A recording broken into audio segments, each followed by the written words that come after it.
नोरमा group, जो सोचता है वो करता है। आपके अपने सपनों का आशियाना। राजनीति में हर फैसला और हर एक्शन कहीं ना कहीं रिएक्शन देता है और उसके कुछ न कुछ मायने होते हैं।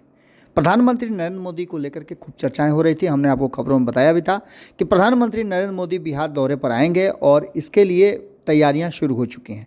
लेकिन अचानक से आज प्रधानमंत्री नरेंद्र मोदी गया एयरपोर्ट पर पहुंचे और उसके बाद से चर्चा शुरू हो गई। आपको बता दें कि जिस तरह से बिहार में 4 सीटों के उपचुनाव चल रहे हैं, उसके बाद बगल के राज्य झारखंड में भी चुनाव चल रहे हैं और वहाँ भी एनडीए गठबंधन मजबूती के साथ चुनाव लड़ रहा है।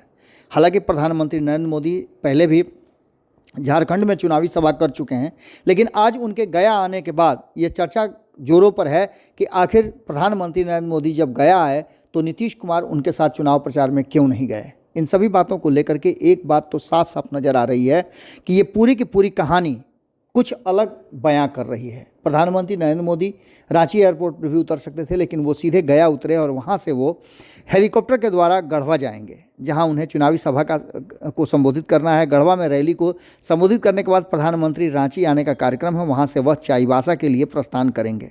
अब आपको बता दें कि ये पूरी की पूरी जो कार्यक्रम बनी है, उस कार्यक्रम में प्रधानमंत्री नरेंद्र मोदी झारखंड में चुनाव प्रचार करेंगे और उसी झारखंड में नीतीश कुमार भी अपने 2 उम्मीदवार खड़े किए हैं एनडीए गठबंधन के उम्मीदवार के रूप में। तो ऐसी स्थिति में ये भी कहा जा रहा था, चर्चाएं खूब थी कि क्या नीतीश कुमार भी झारखंड में चुनाव प्रचार के लिए जाएंगे, लेकिन ऐसा अभी तक कोई भी कार्यक्रम नज़र नहीं आया है। वहीं आपको बता दें कि प्रधानमंत्री नरेंद्र मोदी के साथ साथ पूरी भारतीय जनता पार्टी झारखंड में लगातार कैंप कर रही है और झारखंड में रिजल्ट अपने पक्ष में करने के लिए हर वो कार्यक्रम किए जा रहे हैं, हर योजना और रणनीति बनाई जा रही है।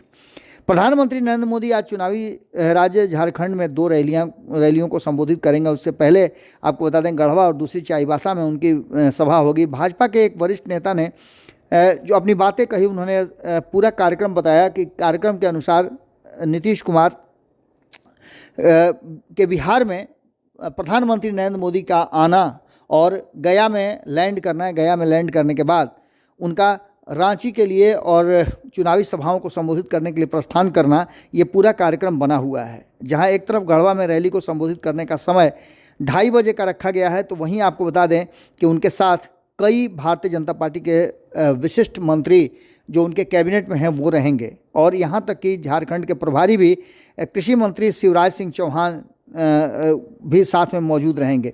इन सभी बातों को लेकर के जो चर्चाएं चल रही हैं, उसमें कहा यह जा रहा है कि भारतीय जनता पार्टी हर हाल में इस बार झारखंड में अपनी सरकार स्थापित करना चाहती है।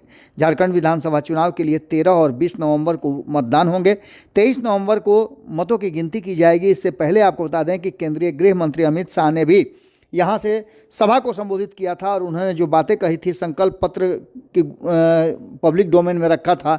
उसके साथ साथ उन्होंने जो बातें कही थी, उन सभी बातों की हमने चर्चा की। हमने आपको बताया भी था कि यूसीसी को लेकर के वहाँ उन्होंने एक गंभीर बयान दिया और कहा कि यूसीसी हर हाल में लागू किया जाएगा। इतना ही नहीं, उन्होंने हेमंत सोरेन के नेतृत्व वाली वर्तमान सरकार झारखंड की अस्मिता बेटी रोटी और माटी को बचाने में असफल है, इस बात को कहा था। इतना ही नहीं, भारतीय जनता पार्टी का संकल्प पत्र में ये भी लिखा हुआ है कि गोगो दीदी योजना के तहत महिलाओं को हर महीने 11 तारीख को 2100 रुपये प्रदान किए जाएंगे। इसके साथ साथ उन्होंने दिवाली और रक्षाबंधन पर 2 गैस सिलेंडर मुफ्त देने की बात भी कही है। वहीं 5 साल से 5 लाख लोगों को रोजगार देने की बात की गई है। झारखंड में ये भी दावा कर रहे हैं कि किसी को भी बाहर नहीं जाना पड़ेगा। लेकिन इन सब बातों के साथ साथ आपको बता दें कि कहीं ना कहीं कई ऐसी योजनाएं हैं, कई घोषणा पत्र में वादे किए गए हैं, लेकिन इन सब वादों के साथ साथ एक बात तो साफ नज़र आ रहा है कि एनडीए गठबंधन जो कि एकजुट होना चाहिए था, है भी, लेकिन दिख नहीं रहा है। झारखंड में तो बिल्कुल नहीं दिख रहा है। प्रधानमंत्री नरेंद्र मोदी गया से होकर के झारखंड पहुंचते हैं और कहीं भी उनके गठबंधन के साथी इस कार्यक्रम का हिस्सा नहीं रहते हैं। ये भी कहीं ना कहीं नोटिस किया जा रहा होगा। जुड़े रहिए भारत लाइव के साथ, खबरों का सिलसिला लगातार जारी है। बहुत बहुत धन्यवाद। आपके सपनों को हमने सजाया है। ई होम्स पैनोरामा को हमने बनाया है। ई होम्स मेरा एक सपना था जिसपे मैं पिछले 4 साल से काम कर रहा था। हमने जो बनाया है वो सबने है माना। ई होम्स पैनोरामा में हो आपका भी आशियाना। और फाइनली हमने 2021 में इस प्रोजेक्ट को लॉन्च किया। बहुत लोग अप्रिशिएट कर रहे हैं कि पूर्णिया जैसे शहर में, बिहार के, एक तो बिहार की बात करें उसमें भी पूर्णिया जैसे छोटे जगह में इस तरह का लाइफस्टाइल देना, ये सुन के हम लोगों को बहुत अच्छा लगता है। ई होम्स में हमने कुछ और भी किया है, जैसे हम जिस जगह में रह रहे हैं हमारे फैमिली सिक्योर हो, उनको सिक्योरिटी का ध्यान में रखा है। आपकी सुविधा और सुरक्षा आपके लिए खास है, ये आपका विश्वास है। इसमें आर्टिफिशियल इंटेलिजेंस का 7 लेयर सिक्योरिटी का हमने इस्तेमाल किया है। लस ग्रीन कैंपस को बनाया है। यदि हमारा बाउंड्री वाल है तो वो वर्टिकल गार्डन है। ये जितनी भी फैसिलिटी होता है एक इंटरनेशनल टाउनशिप में, ई होम्स है, ये हम लोग विश्वास नहीं कर पा रहे हैं। जो भी हमारे मित्र दोस्त या जो भी हमारे बाहर के बाहर आते हैं तो हम लोगों को बहुत अच्छा सुनने को मिलता है और बहुत अच्छा क्रेडिट मिल रहा है। वो सारा हमने सिर्फ एक बिल्डिंग नहीं बनाया, हमने एक बहुत अच्छा लाइफस्टाइल दिया ई होम्स में, और मेरा एक सपना था जिसको मैं आज फुलफिल होते हुए देख पा रहा हूँ। ये आपका आवास है। ई होम्स पैनोरामा में अब आपका निवास है। E Homes Panorama, luxurious lifestyle redefined. Panorama group, जो सोचता है वो करता है। अगर ये वीडियो पसंद आई और वह बिहार के राजनीति और बिहारियत से सरोकार रखेनी तो सब्सक्राइब बटन दबा के चैनल के सब्सक्राइब कर ली। ओजे एगो घंटी बा, ओकरा बटन दबा देला से कुल सटीक और मारक खबर रुआ मुफ्त में मिल जाई।